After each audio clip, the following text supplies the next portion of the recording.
Hey guys, I'm Lexirosa.poet, the host of Voices. Welcome to Voices, where we give a space for the marginalized to share their art, their work, and most importantly, their voice. If you are a creative who wants to be on our show, all you have to do is shoot us an email. And if you're a business who wants to sponsor an episode, shoot us an email as well at visionsuccessmarketing@gmail.com. Today's episode is about to be bomb, so enjoy. Welcome to Voices. Today I am chatting with a friend. I get to call you friend. Who's family? Oh, family! Joe Walker. Joe Walker is a writer. He is just a creative. And so, yeah, tell us a little bit about what you do. Currently, I am the co-founder of thisent.com, along with a couple brilliant gentlemen, Alex Malone, Eric McLean. Our whole thing with the website, with the web publication, is to create entertaining content that's also inspiring and encouraging. And my writing career is at about 22, almost 23 years now. I started writing online in 98. And the only thing I've ever wanted to do since I was a kid was writing. I wanted to be Jim Davis and Charles Schultz. Thought I was going to be the next make the next Snoopy or Garfield or something. So that's what's so interesting about you, is you built an entire career on writing, ladies and gentlemen. Writing, that doesn't seem pretty common. And as a creative, right, as we look through different careers, it seemed impossible. Tell me about that journey. How have you made it as a full-time writer? It's very difficult. It's a challenge. It's been quite the challenge. My first challenge being how my career started, because I started off writing online, and writing online in the late 90s, the internet wasn't as prominent as it is now. And the internet, wow. and my goal was to be in magazines and newspapers. So the moment I was able to have this platform, thanks to producer CJ Plays, my brother from another mother, we had this website together called thegroovespot.com. What was it called? Thegroovespot.com. Thegroovespot.com. It was one of the very first online hip hop magazines. Wow. We got nominated for Best Online Magazine, the whole thing. It was great. It was fun. It was a learning experience, but it opened a lot of doors for us. But in the beginning, we didn't have an audience. Creatively, we were just trying to figure out what it was. We were just having fun, and then it evolved into, okay, we can make something out of this. This could turn into something a lot more.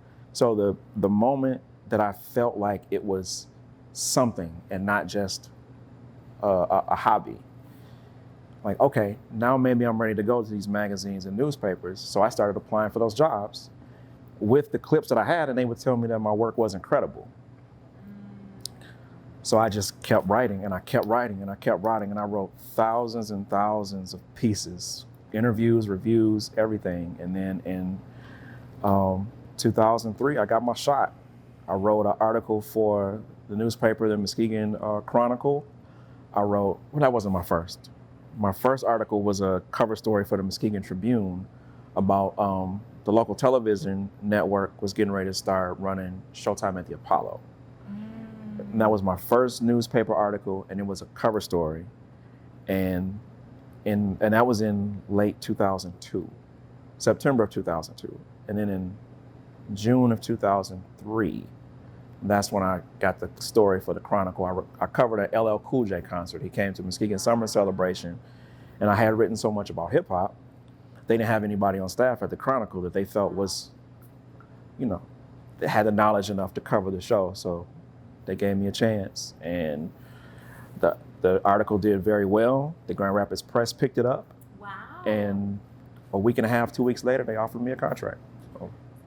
So for somebody who, whether they're a poet, a creative writer, or even a journalist, it's a profession in a career, what advice would you give to them to land their dream job, or just to be like you, to keep pushing through to potentially do this for a living? What advice would you give? Well, now there's so many paths, because you could go through journalism school, go through college, and follow those steps, or with the option of just starting your own blog, you can do that and just hone your craft, especially if you're a person that reads. If you read and you're taking into consideration the skill and the time and the effort it takes to create a book or a poem or an essay. You might not go through the college system, you might not go through the schooling system, but there's still, the information is still there for you to learn from if you take the time to understand what it is you're reading and how it was created.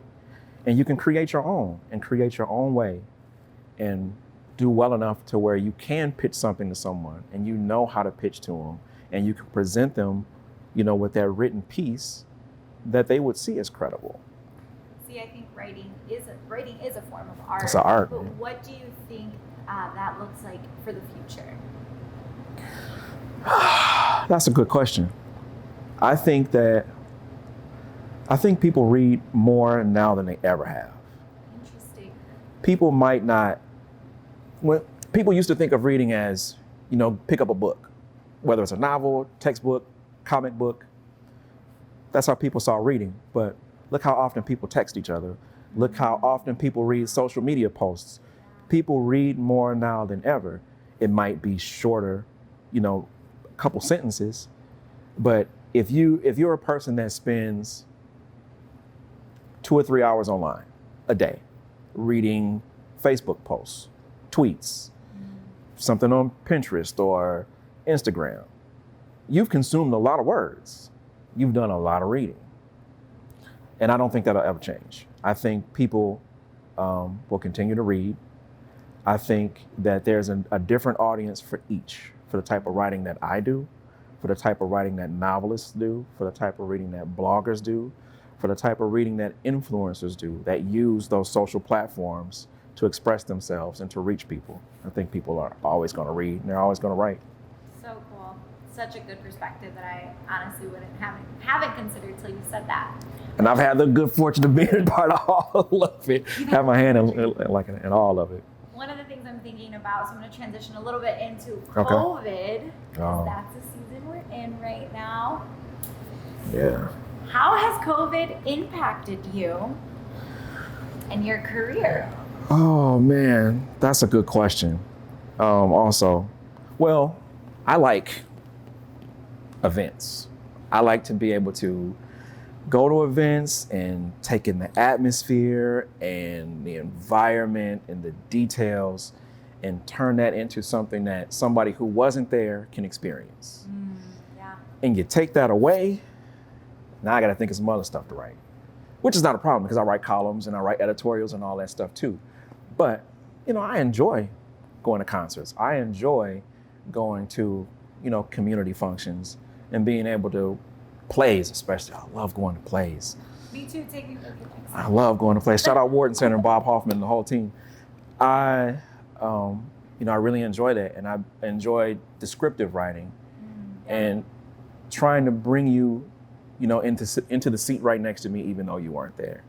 And you take that away, and that takes away a big part of what I enjoy about writing. But luckily, there's so much more. I can find my way into writing something different. But being isolated and knowing that part of you is gone, I spent a lot of time just kind of thinking, like, what am I gonna write about now? With editorials, you can write editorials about anything. The trees, cars going down the street, what kind of shoes I'm gonna wear the next day, anything. And that's kind of where I was.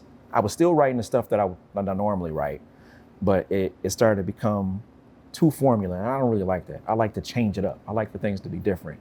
And I hate to say this as being a blessing in disguise, but the murder of George Floyd, it kind of clicked a switch for me. I started writing these editorials based around everything that was happening.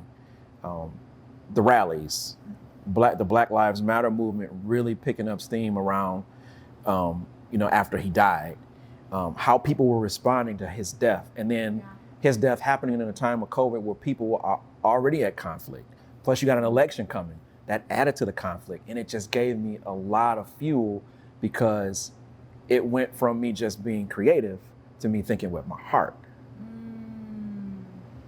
I'm thinking about my family. I'm thinking about other people's families. I'm thinking about his family. I'm thinking about how everyone right now is being physically and emotionally, affected by what's going on. Yeah. And like I said, a switch just clicked, and I just started writing these editorials, and they were coming from such a deep place. I have this knack for telling stories within stories within stories, and it allowed me to go, one, on the surface, what everybody is seeing, go down another layer, related to something that's happened in my life in recent years, and go even deeper, related to something that's happened to me or someone else years and years ago that's now so relevant that you may not have even thought about it until right now, reading this piece and thinking about what just happened. You're like, oh yeah. And from that, I started working on my first book. Now, I've been working on books for a long time. I've had a lot of book ideas and books that I've started writing and never finished. But then I'm like, these editorials, it's going somewhere. It's following a story. This guy was murdered in such a horrific and tragic way. And all of these events across the country and the world happened because of it. And all this stuff piled on each other. And I'm just telling one story after another, after another, after another. And each one has a piece of me somewhere in each of them. Yeah. And I'm like, man, I can finally finish a book. So that's why I say it became kind of a blessing in disguise. And that's what I've been working on most. I've been writing these editorials, and now just not writing them to inform people and try to encourage and uplift people and try to give people different perspectives on the ones that they have these conflicts about. But it also allows me to complete a narrative from beginning to end. So you mentioned that all of your writings had a part of you in it. Mm-hmm. And I've had private conversations with you where you said that this COVID, during this time and during your writing, has been a moment where you finally have understood your purpose. Yes, absolutely. Absolutely. So I've spent, like I said, the last 20 plus years writing. And as a child, I knew I wanted to be a writer and what type of writer I wanted to be. I write these stories because I enjoy writing them, and I'll always do that. But I started to realize that what I'm doing with my writing is not just for me anymore. I understand that having a platform like thisent.com or any platform that I'm writing for, whether it's the Muskegon Tribune newspaper, whether it's working with the Prompt Mag, whether it's working with any of the outlets in Grand Rapids or anywhere across the country, I'm doing it because it allows me to open doors for other people. It allows people to not just be inspired by me, but to engage with me and allow me to help them find their way into what it is that they want to do. It's not just about me. Me being a writer right now, it's important because I love it, but I'm not important because of it. It's the people who read it or the people who need it that's important. And that's who I'm doing it for. It's not for me anymore.